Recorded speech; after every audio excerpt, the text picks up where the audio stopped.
Salut et bienvenue dans le Pot de Bureau. Aujourd'hui on va faire un lubrifiant pour les étuis bouteilles pour pouvoir les recalibrer correctement. Et je vous montre tout ça après le générique.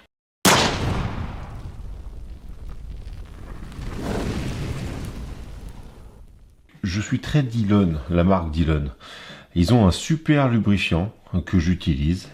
Mais ce lubrifiant, il n'est plus du tout distribué, il est plus importé en France, il est plus exporté des US.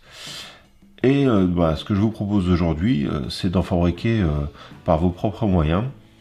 Alors, j'avais pas trouvé grand chose, et puis finalement, en cherchant vraiment les mots-clés, les différents produits, une fois qu'on a trouvé les différents produits, on peut faire notre mélange. C'est marqué sur la bouteille, hein, mais après les proportions, tout ça, je vais vous présenter tout ça. Donc j'avais commencé par prendre de la lanoline, 100% lanoline comme ça ressemble un peu à du beurre, en fait, vous voyez. Et j'ai expérimenté. Donc en fait, en gros, il y a de cet agent un peu lubrifiant qui est une sorte de savon un peu, et de l'alcool qui va s'évaporer très vite. Isopropanol, c'est ce qui va permettre de faire en fait le dépôt du produit. Donc ça, faut pas l'acheter. C'est trop du beurre. Il faut le chauffer pour pouvoir le mélanger à l'alcool et ensuite il se resolidifie tout de suite. Il faut prendre de l'huile de lanoline. Et si vous voyez l'huile, en fait, elle a durci. Pourtant, il fait pas très chaud. Et quand elle est chaude, elle est comme ça. On voit un peu la différence. Donc elle a une tendance à figer, mais quand même moins que du beurre. Donc là on voit que c'est liquide et on va mélanger nous avec notre alcool directement. Pour ce faire, les rechargeurs ont l'habitude, il va nous falloir une balance. Et donc il va nous falloir un bocal. La proportion, alors moi j'ai acheté 3 litres d'alcool, j'ai de quoi en faire. La proportion pour commencer, on va faire, alors ils disent que c'est de 1 pour 10 à 1 pour 8. En termes de proportion, on va commencer à 1 pour 10. On va se mettre comme ça pour que vous puissiez voir. On va faire avec la liquide, tant qu'à y être. Pour faire l'essai, on pourrait mettre 10 grammes d'huile.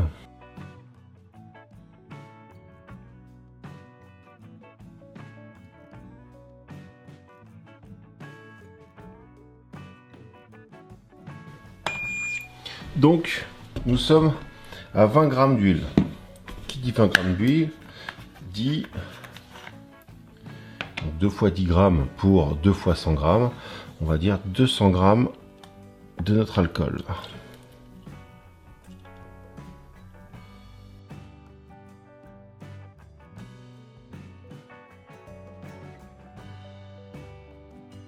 On n'est pas au micro-poil de cul non plus. 200 grammes. Et déjà, quand j'ai mis les pulvérisations, on a vu que ça avait une tendance à diluer un petit peu nos produits.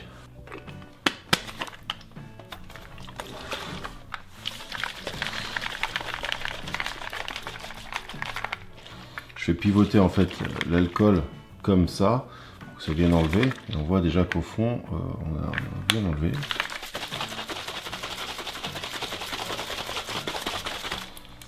Alors, plus il fait chaud, mieux c'est pour faire le mélange. Là, on voit déjà que... Puis ça ressemble clairement à ce qu'on a dans la bouteille de Dillon.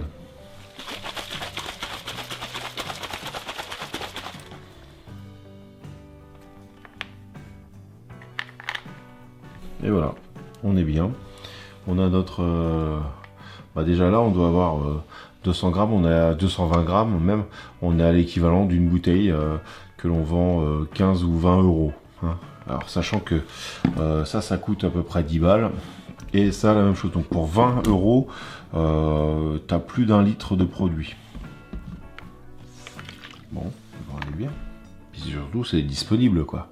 Je vous mettrai des liens dans la description avec là où j'ai acheté ça sur Amazon directement, pour être sûr d'avoir exactement les mêmes produits que moi, parce que vu que là ça fonctionne, et de pas faire comme moi et d'acheter des trucs que vous pensez être bien. Ça, c'est 10 euros que j'ai perdu par exemple. Mais je vais m'en servir pour pouvoir faire à la main quand je vais faire certains recalibrages. Hop, je vais utiliser ça. Allez, on va dans l'atelier pour voir ce que ça donne en vrai.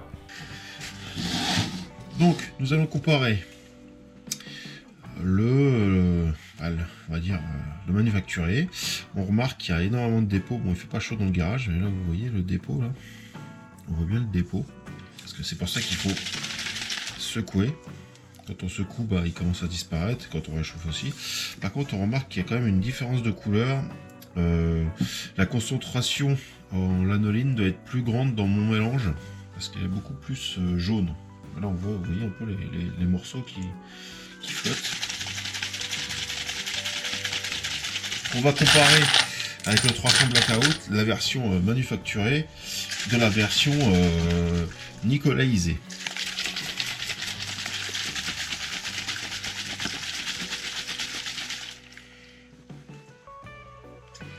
Parce qu'il est blanc aussi, peut-être c'est ça la différence de couleur. Je sais pas si on peut voir le pot. Non, la couleur a l'air d'être identique. Hein. À l'intérieur, la couleur a l'air d'être identique. On doit être bien.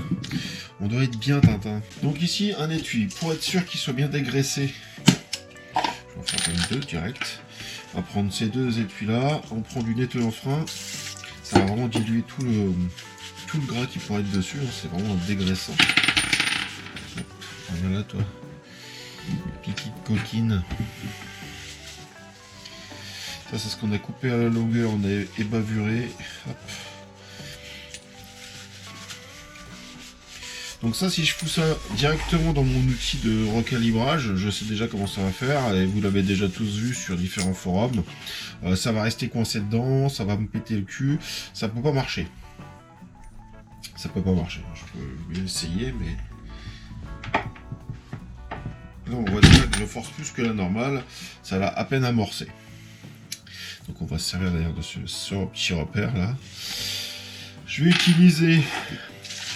Sur celui qui est déjà commencé, le produit manufacturé. Je me mets au-dessus de ça, parce que là, il y a déjà dedans. Je le pulvérise, comme ça. J'en ai mis beaucoup. Normalement, on mélange après. On va le laisser, là, je le trifouille un peu, et je vais le laisser s'évaporer ici. Et pour celle-ci, je me essuie bien les doigts. On va utiliser le mélange. Je trempouille, hein. C'est pareil, on en met 15 fois trop.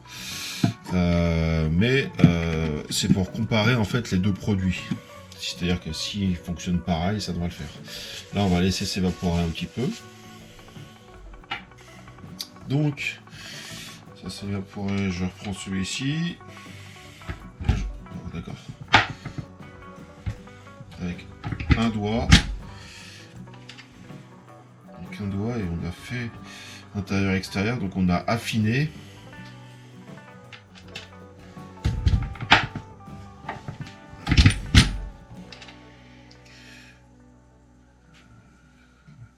C'est pas du tout resté coincé.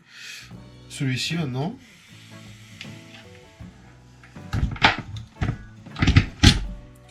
Ouais, et bah, pareil, pas mieux. Pas plus de force à mettre. Je le fais deux fois parce que là on est quand même sur de l'usinage. Bah, ça n'a pas coincé.